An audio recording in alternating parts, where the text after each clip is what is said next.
好啦，45分鐘，叻仔牌清熱解毒，仲可以消炎嘅綠豆金銀花湯就係咁嘅樣啦。嗱，當粥食都仲得，你冇胃口飲翻啖，無論你係放涼飲啦，或者你暖飲咧，都一樣正嘅。咁啊，希望幫到大家清熱解毒啦，又可以預防一啲感冒啦。因為其實小弟都病咗成個禮拜啊，唔覺意可能日頭又熱啦，翻到屋企又開冷氣啦，咁啊好容易病啦。咁呢款湯就可以幫到大家舒緩一啲感冒嘅痛症啦。喜歡食譜記得點讚、分享同埋留言俾我啦。各位網友大家好，歡迎又翻到嚟叻仔廚房。今集又係時候煲靚湯啦。咁啊呢款湯咧最啱就係夏天飲啦，因為要嚟清熱解毒啦、潤喉啦，要嚟抗病毒咁嘅。咁抗病毒呢方面咧就係靠晒佢咯。咁佢就係金銀花，我哋一齊去賣咗佢先啦。靚女，我想要金銀花。15蚊。好。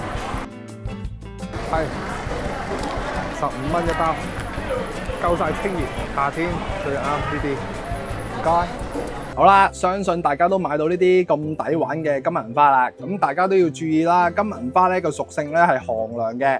咁如果你係個底子係比較寒啊虛嘅話，金銀花就真係未必啱你嘅。開始有少少黃痰嘅時候咧，呢款湯就啱晒大家嘅。咁煲嘅時候咧都要注意少少。雖然咧材料有得幾款嘅啫，咁啊即刻就嚟啦。咁第一個材料我哋要準備嘅就係100克嘅綠豆，記得咧就要浸到佢咧，真係會軟身你先好用喎。咁綠豆有啲咩功效咧？除咗要嚟清熱解毒之外咧，仲可以要嚟消水腫啦、降血糖啦、降血脂啦，同埋促進腸道嘅健康嘅。所以我哋夏天食下綠豆咧，真係非常之唔錯嘅。嗱，咁浸咗3幾個鐘頭嘅綠豆就係咁啦，撳得開你先至可以煲得佢溶，你唔用嘅話就發揮唔到佢嗰個效果噶啦。之後我哋想增強一啲健脾胃嘅效果咧，就俾翻啲生熟薏米佢。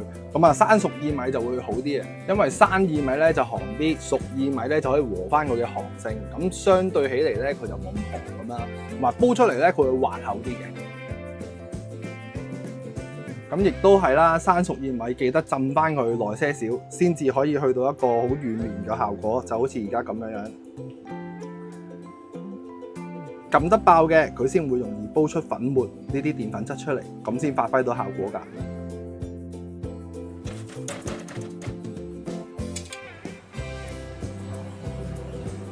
咁一邊煲綠豆嘅時候咧，因為綠豆都係偏寒㗎嘛，我就會加翻啲好嘢落去和翻佢啲寒性嘅。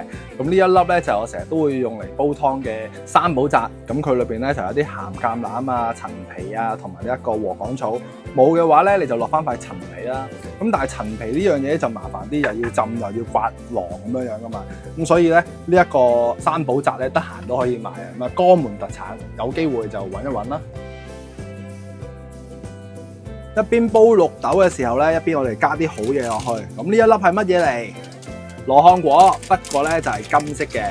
咁金色嘅羅漢果咧，好處就係會冇到個羅漢果味咁澀啊，同埋會叫做清啲啦，同埋咧可以加強呢一個湯水嘅一個甜度出嚟。如果唔係咧，我哋一陣煲金銀花嘅時候咧，就會偏向苦啊。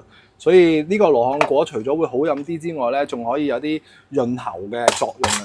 嗱，咁啊包翻塊布啦，剝一剝散佢，咁你就會見到咁嘅階段。咁我就會用晒佢成個嘅。咁我哋用呢啲羅漢果嘅時候，一要剝開佢啦。第二樣嘢咧，我就盡可能咧拆一拆開佢，等佢容易啲出味就 O K 啊。其實基本上咧，佢用啲低溫冷卻咧，裏邊唔會話污糟啊咁樣樣，因為佢係抽真空咁樣抽晒啲水分出嚟，咁所以你唔沖水都冇問題。咁啊直接咧加晒落去就可以加埋落煲湯度啦。包你煲湯咧就更加好飲，又甜潤啲，對喉嚨一定好啲噶。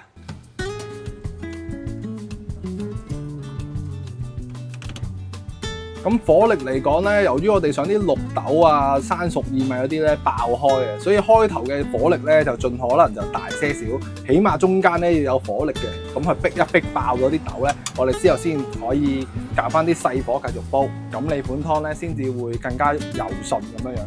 咁時間方面，我哋水滾起計，我哋就煲45分鐘，開頭都10分鐘，俾翻個大啲嘅火焗爆啲豆先。之後咧就可以調翻個中火，繼續由得佢去到最後咁滯啦。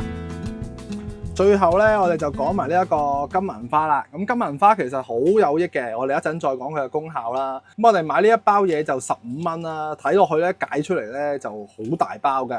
咁用嘅時候咧，我哋大概咧寧願少都唔好多，因為呢隻嘢入口又苦啦，二嚟咧佢真係相當之都算係偏涼嘅嘢，同埋真係煲出嚟太多唔好飲嘅。咁我即刻磅俾大家睇啊！嗱，呢個咁大包，我哋咧只需要15至到20克到，即係一手到嘅啫。咁我哋用15克就夠啦，寧願少真係唔好多嗱。咁所以咁大包嘢大概可以分到3次嚟煲噶啦。咁我哋只需要咧攞落去沖一沖水，就可以放喺度，由得佢備用噶啦。咁金銀花煲湯嘅作用咧，主要就用於清熱解毒、消炎、舒緩喉嚨痛同埋口乾上火。常見嘅好處，清熱解毒咧就可以舒緩喉嚨腫痛、牙肉痛、口瘡等熱氣嘅症狀，有消炎嘅作用。喺民間咧常用嚟應付上呼吸道嘅不適，夏天飲用咧就有助解暑、生津止渴。不過要留意翻，金銀花嘅性質就偏寒，唔建議長期同埋大量單獨咁去飲用嘅。如果本身屬於脾胃虛寒、容易肚瀉、手腳冰冷或者平時體質都係偏寒咧，飲用時就要格外小心啦。所以如果你唔知啱唔啱飲嘅話，最好都係問翻專業嘅人士先至好飲用啦。好啦，時間嚟到最後嘅15分鐘左右，咁我哋即刻咧已經有啲嘢睇喎。而家呢啲叫咩咧？就叫做爆米花啦。所以你見我咧開頭咧煲啲水咧唔會話太多水嘅，所以大家留意翻咧煲呢款湯嘅時候咧，記得咧真係千祈唔好落太多水。又或者你冚蓋嘅時候咧留翻啲氣俾佢，留翻個窿仔俾佢散一散氣。如果唔係咧，隨時湧出嚟湧瀉嘅。而呢款湯咧，我哋就要煲爆啲豆咧，你先出到嗰個效果出嚟咯。嗱，最後呢15分鐘，我哋擺埋呢啲金銀花落去，由得佢咧 keep 住呢一個火力咧，就煲埋落去。咁我哋呢款湯已經搞掂咗噶啦。好啦，45分鐘，叻仔牌清熱解毒，仲可以消炎嘅綠豆金銀花湯就係咁嘅樣啦。嗱，當粥食都仲得，你冇胃口飲翻啖。無論你係放涼飲啦，或者你暖飲咧，都一樣正嘅。咁啊，記住千祈唔好話咁早落啲金銀花，如果唔係咧，佢就越煲就越苦噶啦。嗱，個樣就咁嘅。咁啊，希望大家中意今集呢款簡簡單單又好啱夏天要嚟清熱解毒、消炎，有助我哋預防感冒嘅湯啦。咁啊，如果喜歡食譜，記得點讚、分享同埋訂閱頻道。如果想支持我拍更加多嘅養生食譜，記得加入成為頻道嘅付費會員，咁就可以直接贊助咗小弟噶啦。咁啊，先多謝大家支持啦。呢款湯嘅湯色，我哋夠火力煲就會咁樣樣好滑身嘅。咁啲豆豆咧，經已係爆到七七八八啦。我試翻啖先。好彩我哋啲金銀花咧唔係落好多啊，落好多嘅話一定苦到你真係唔中意飲。同埋我哋加咗個金蘆薈果嘅好處咧，就係甜潤好多啊，所以最好都係買金色嘅蘆薈果，啡色嗰啲唔係唔得，但係咧個味道會濃一滯。當粥食都 OK。咁啊，希望幫到大家清熱解毒啦，又可以預防一啲感冒啦。因為其實小弟都病咗成個禮拜啊，唔覺意可能日頭又熱啦，翻到屋企又開冷氣啦，咁啊好容易病啦。咁呢款湯就可以幫到大家舒緩一啲感冒嘅痛症啦。OK， 嗱咁啊，喜歡食譜記得點讚、分享同埋留言俾我啦。我哋下條片再見，大家記得保重身體，唔好好似我咁。拜拜。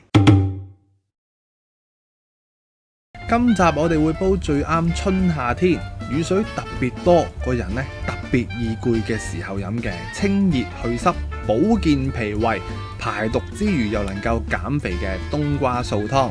咁